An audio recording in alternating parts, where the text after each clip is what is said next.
fierté de toute la nation à l'égard de la commune de Saint-Étienne-du-Rouvray. Je suis à côté de son maire, qui a été terriblement éprouvé par le lâche assassinat du prêtre de la paroisse, par 2 terroristes se réclamant de Daesh.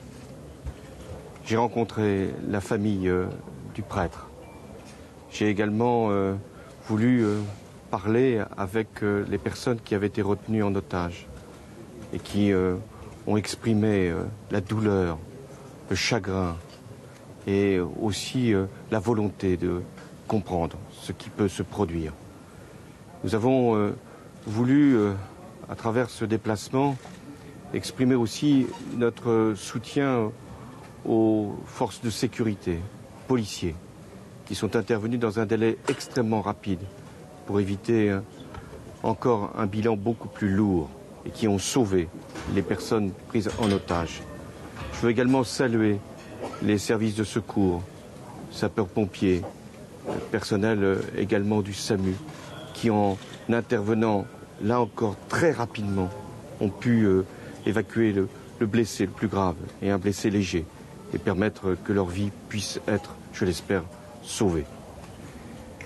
Nous sommes face à une épreuve, une de plus, parce que la menace, elle est très élevée. Et elle reste très élevée. Après tout ce que nous avons vécu ces derniers jours et même ces dernières années. Nous sommes face à un groupe Daesh qui nous a déclaré la guerre. Nous devons mener cette guerre par tous les moyens, dans le respect du droit, ce qui fait que nous sommes une démocratie. Ce que veulent faire ces terroristes, c'est nous diviser. Et aujourd'hui, après la mort de ce prêtre, j'ai, pour tous les catholiques de France, une pensée. Je veux leur exprimer un soutien. Ce soir, je recevrai l'évêque de Normandie qui fera en sorte de parler à la population. Demain, je recevrai tous les cultes parce que nous devons être ensemble. Ce sont les catholiques qui ont été frappés, tous les catholiques. Mais ce sont tous les Français qui se sentent concernés. C'est pourquoi nous devons être dans une cohésion, dans un ensemble, dans un bloc que personne ne doit pouvoir fissurer.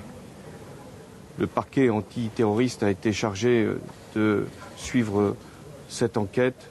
Il donnera toutes les informations, le procureur pourra délivrer ce qu'il sait. Mais aujourd'hui, nous devons prendre conscience, s'il en était besoin, que les terroristes ne renonceront à rien tant que nous ne les arrêterons pas. C'est notre volonté, c'est ce que nous faisons inlassablement, c'est tout ce que nous avons pu mettre en œuvre en termes de loi, en termes de moyens, encore récemment à travers le déploiement des forces. Les Français doivent savoir qu'ils sont menacés. Ils ne sont pas le seul pays, l'Allemagne l'est aussi, d'autres encore, mais que leur force tient à leur cohésion. Merci.